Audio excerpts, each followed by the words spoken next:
और इस वक्त की बड़ी खबर आपको दे दें, निकिता तोमर के हत्यारे तौसीफ के रिश्तेदार और कांग्रेस विधायक आफताब अहमद की तस्वीर राहुल गांधी और सोनिया गांधी के साथ सामने आई है। तो कांग्रेस एमएलए आफताब अहमद के साथ सोनिया गांधी की तस्वीर, कांग्रेस एमएलए आफताब अहमद के साथ राहुल गांधी की तस्वीर। आरोपी तौसीफ के चचेरे भाई हैं कांग्रेस विधायक आफताब, और निकिता के हत्यारे के परिवार से ये गांधी परिवार की नजदीकी जो है वो आप इस तस्वीर में देख सकते हैं। ये राहुल गांधी के साथ आपको जो खड़े हुए नजर आ रहे हैं शख्स, इनका नाम है आफताब अहमद, और ये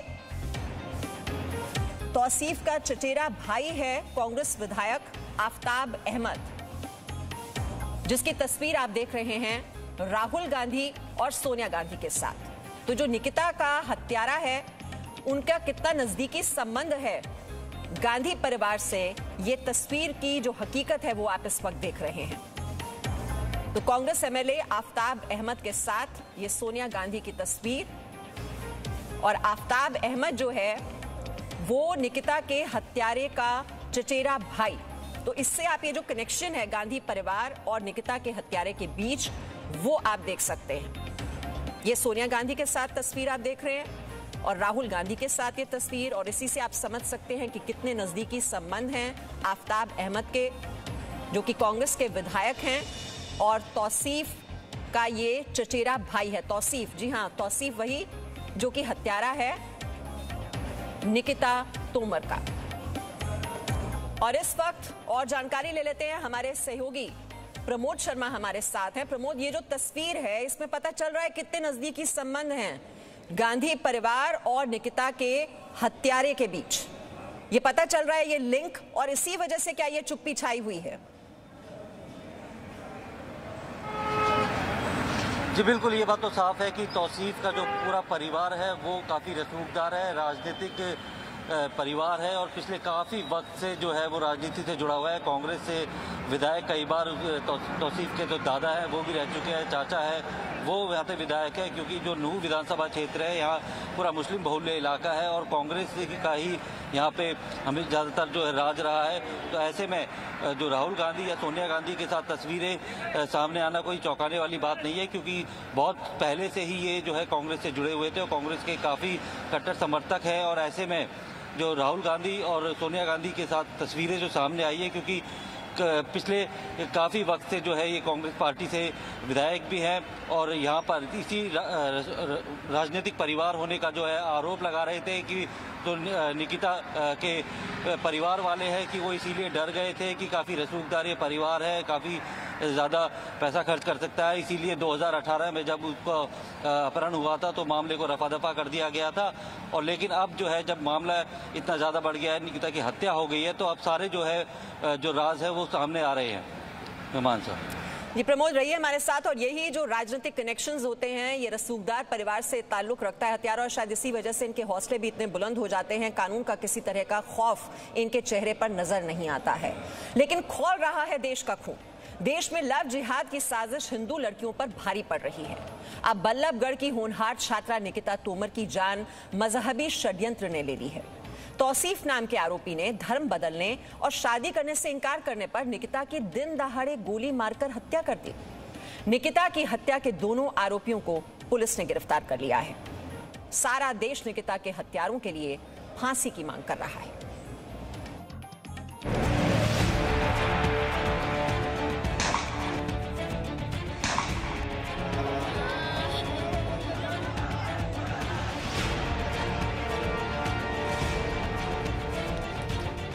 पढ़ाई में अव्वल निकिता का सपना बड़ी अफसर बनने का था, लेकिन लव जिहाद की आग में उसकी जिंदगी, उसके सपने, सब कुछ जल गया।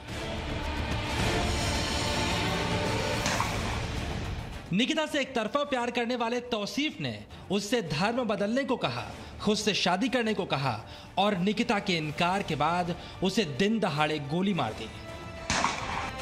लेकिन सवाल उठता है, तौसीफ के अंदर इतनी हिम्मत आई कहां से कि वो निकिता तोमर पर जबरदस्ती धर्म परिवर्तन का दबाव बनाने लगा।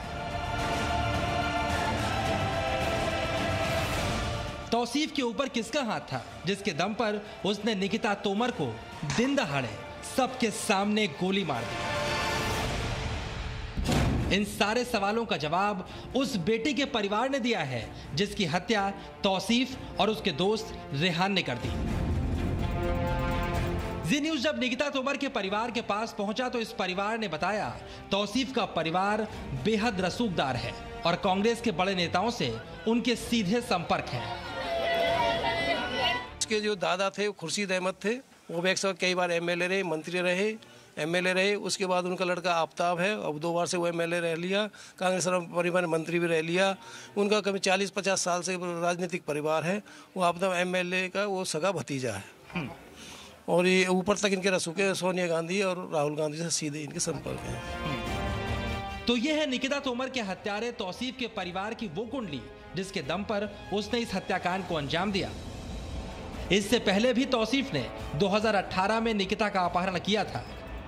निकिता को इंसाफ दिलाने की मुहिम चला रहे जी न्यूज ने भी यह सवाल उठाया, आखिरकार उस वक्त तौसीफ कैसे बच गया। मैं ये चाहता हूं कि आप निकिता के पिता से ये बात करें, क्योंकि मेरे हाथ में अभी उनकी एफआईआर है। वो एफआईआर उन्होंने 2018 में दर्ज कराई थी। पुलिस के संज्ञान में ये पूरा मामला था, उसके बाद भी निकिता की जान नहीं बची। तो ऐसा क्यों हुआ? हम लोग डर गए थे कि एक तो उसका पॉलिटिकल रसूख है, दूसरा उनके पास करोड़ों रुपया खर्च कर सकते हैं। तो हमारे और उनकी तरफ से कुछ लोग आए थे उनके गांव से और उन्होंने माफ़ी मांगी और हमारे भी समाज के लोगों ने आपस में डिस्कस करके इस केस को वहीं पे क्लोज कर दिया था। यानी 2018 में भी परिवार के सामने तौसीफ के कांग्रेसी बैकग्राउंड वाले रसूखदार परिवार की ताकत आड़े आ गई थी। हालांकि उस वक्त ये बात तय हुई थी कि तौसीफ अब कभी निकिता का पीछा नहीं करेगा, लेकिन तौसीफ के सर पर लव जिहाद का जुनून सवार था। इसलिए उसने कुछ दिनों पहले फिर से निकिता पर धर्म परिवर्तन का दबाव डालना शुरू कर दिया। बेटी बता रही थी कि उसके पास फोन आया था कि शादी कर लो मुझसे, धर्म परिवर्तन करो। तो मैंने कहा था ठीक है, एक बार बात कर लेंगे हम। तो अब इतनी जल्दी ऐसा केस हो गया, ऐसी उम्मीद ही नहीं थी। नहीं तो हम लोग बात भी कर लेते, या हमें डर होता कि भाई ऐसा कुछ होगा तो हम बेशक छोड़ के भी चले जाते। यहाँ से हम अपना दुख कहीं और ही जाकर रह लेते, छोड़ देते इस जगह को। निकिता के पिता के इस बयान के बाद आप समझ गए होंगे कि तौसीफ के रसूखदार परिवार का डर किस कदर निकिता के परिवार पर हावी था कि बेटी को बचाने के लिए वो अपना घर, अपना मोहल्ला, अपना शहर तक छोड़कर जाने को तैयार थे। लेकिन यहाँ पर एक सवाल और उठता है। हाथरस से लेकर बलरामपुर तक बेटियों पर अत्याचार के मुद्दे पर शोर मचाने वाले कांग्रेस के बड़े नेता बल्लभगढ़ की बेटी के परिवार से हमदर्दी जताने क्यों नहीं पहुंचे? हाँ, इस मामले में कांग्रेस नेताओं ने राजनीति जरूर शुरू कर दी है। कांग्रेस सरकार से सवाल तो पूछ रही है, लेकिन जिस इलाके में यह घटना हुई वहां के मौजूदा कांग्रेस विधायक तक इस परिवार का हाल जानने नहीं पहुंचे। यहाँ के जो हमारे NIT 86 के MLA नीरज शर्मा, वो अभी तक उन्होंने हमारी कुछ भी नहीं पूछी हमसे। ना एक बार भी आए देखने, ना हमसे कुछ पूछा, ना एक फोन तक हमको किया है कि क्या स्थिति है, आप लोग ठीक हैं, क्या चाहते हैं आप। कुछ नहीं सर, कांग्रेस से विधायक है। इस पूरे मामले में पुलिस ने पहले मेवात से मुख्य आरोपी तौसीफ को गिरफ्तार किया और फिर कुछ घंटों बाद इस मर्डर में शामिल दूसरे आरोपी रेहान को भी मेवात के रेवासन गांव से गिरफ्तार कर लिया गया। निकिता का परिवार आरोपियों के लिए फांसी की मांग कर रहा है। हरियाणा के मुख्यमंत्री मनोहर लाल ने भी पीड़ित परिवार को इंसाफ दिलाने का आश्वासन दिया है, लेकिन देश यही सवाल पूछ रहा है, निकिता के हत्यारों को फांसी कब मिलेगी? विशाल पांडे, जी मीडिया, फरीदाबाद।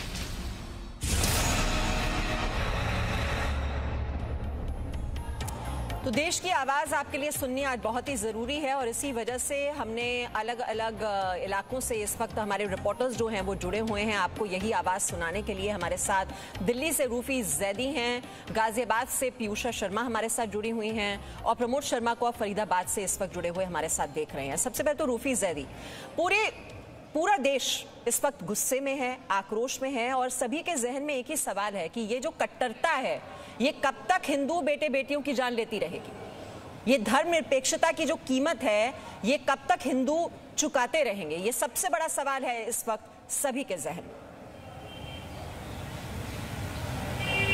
जी मीमांसा, बिल्कुल सही सवाल आप उठा रही हैं और इस वक्त मेरे साथ आप देख सकती हैं कि किस तरह से यहाँ पर लोग मौजूद हैं, लड़कियां मौजूद हैं और जिनके अंदर बेहद गुस्सा है उस पूरी घटना को लेकर। कब तक लड़कियों को कीमत चुकानी पड़ेगी और खासकर ये जो लव जिहाद का मामला है, आपको कितना गुस्सा है इस मामले को लेकर? जी हमें तो गुस्सा है, हमें ऐसे चाहिए, साथ साथ इनको फांसी चाहिए। साथ साथ जो लड़की घर से नहीं बाहर निकले, उसमें कॉलेज भी जाना है, उनको पढ़ना भी है। लड़की वैसे हम सेकुलरिज्म की बात करते हैं, लेकिन क्यों टारगेट किया जा रहा है इस तरह से लड़कियों को और खासकर हिंदू लड़कियों को? जी देखिए, बात चाहे कोई भी लड़की हो वो बिल्कुल सेफ फील नहीं करती। आई थिंक सो ये लॉ को थोड़ा स्ट्रिक्ट होना चाहिए कि लड़कों को ऐसा क्यों लगता है कि हम कुछ भी करेंगे और हमें कुछ भी नहीं होगा। मैम फांसी दे देनी चाहिए। बिल्कुल फांसी देनी चाहिए, क्योंकि देखो बेटियां जो होती है माँ बाप के दिल की धड़कन होती है। जो माँ बेटी बाहर जाती है तो माँ को लगता है कि पता नहीं कब आएगी, तो वो भी अंदर अंदर डरी रहती है कि ऐसे माहौल को देख के तो और ज़्यादा जो है माँ बाप परेशान है कि मेरी बेटी भी जैसे बाहर जाती है तो लगता है कि जल्दी घर आ जाए। तो ऐसे लड़कों को तो तुरंत फांसी देनी चाहिए, क्योंकि हमेशा ही ये हादसे बढ़ते जा रहे हैं। मैम सेकुलरिज्म की बात करते हैं, लेकिन ये तो लगता है कि जैसे टारगेट किया जा रहा है लव जिहाद। सेकुलरिज्म केवल हिंदुओं पे लागू होता है कि मुस्लिमों पे भी लागू होता है? मुस्लिम लगातार लव जिहाद में हिंदू लड़कियों को टारगेट कर रहे हैं, फंसा रहे हैं, और जो लड़कियां नहीं इन्वॉल्व हैं, नहीं चाहती हैं, उनको जबरदस्ती किडनैप किया जा रहा है, सरेआम गोली मारा जा रहा है। ऐसे तो हिंदू इतनी बहुसंख्यक की संख्या में होते हुए भी अनसेफ है। सुरक्षित नहीं है लड़कियां घर से बाहर निकल। बिल्कुल भी सुरक्षित नहीं है। हम कहीं पे भी जाते हैं, हमें मन में कहीं ना कहीं ये फील रहता ही है कि कुछ ना कुछ हो ही सकता है। और इसी देश की बेटी देश में सुरक्षित नहीं है मैडम। हम बता, बेटी पढ़ाने लिखानी तो पड़ेगी, कुछ काम तो कराना पड़ेगा। मैम टारगेट किया जा रहा है। टारगेट बिल्कुल टारगेट किया जा रहा है। आप देखिए, हम अगर छोटे से बच्चे को भी घर से बाहर खेलने के लिए भेजते हैं तो हमारे दिल में यही धड़कन रहती है हर वक्त कि भाई हमारा बच्चा घर वापस, हम उसको वापस आने के लिए वेट करते रहते हैं कि अकेला गया तो आएगा या नहीं आएगा। छोटा अब देख लीजिए, चाहे 2 साल की बच्ची देख लीजिए। देखिए रूफी, सभी लोगों के मन में ये डर है कि जो निकिता के साथ हुआ वो किसी के साथ भी हो सकता है। पीयूषा शर्मा, और यही जो डर है यही लोगों को परेशान किए हुए है कि अगर धर्म नहीं बदलोगे तो गोली मार दी जाएगी। यही तो समझ में आया कल की घटना के बाद। बिल्कुल मीमांसा, इस घटना ने सभी देश की सभी लड़कियों को का दिल दहला रखा है, क्योंकि अगर ये निकिता के साथ हो सकता है, ये किसी के साथ भी हो सकता है। मतलब इस देश में कोई भी लड़की सेफ नहीं है धार्मिक कट्टरता से। यहाँ पर भी आप देखिए, यहाँ पर हर वर्ग की आपको महिलाएं भी मिल जाएंगी, लड़कियां भी, और यहाँ पर छोटी छोटी बच्चियां भी है जो घरों में उनके साथ रहती है और लोग साथ में ही लेकर आए, क्योंकि ये गुस्सा सभी के अंदर है। आप भी कॉलेज जाती हैं, क्या आपको लगता है कि आज के समय में जो निकिता के साथ हुआ उस पर क्या होना चाहिए था उस लड़के को? देखिए, हमारी स्वतंत्रता, हमारी इच्छा कहाँ गई? हम बाहर निकलते हैं, आज भी हमारे पेरेंट्स डरते हैं, हम डरते हैं कि हमें जल्दी घर पहुंचना है, कहीं हमारे साथ कोई दुर्घटना ना हो जाए। जब कोई केस न्यूज़ में आता है या जो घटना बन जाती है उसको ही इतना ज़्यादा क्यों महत्व दिया जाता है? आप किसी भी महिला से पूछिए, हर किसी के मन में डर बना हुआ है, उसके परिवार में डर बना हुआ है कि कैसे हमारी महिला, मतलब बच्चे कैसे सुरक्षित स्कूल पहुंचेंगे, कैसे वापस घर। पीयूषा, लोगों के मन में डर है, लेकिन जिसके मन में डर होना चाहिए उनके मन में डर है नहीं। कानून का किसी तरह का खौफ है नहीं।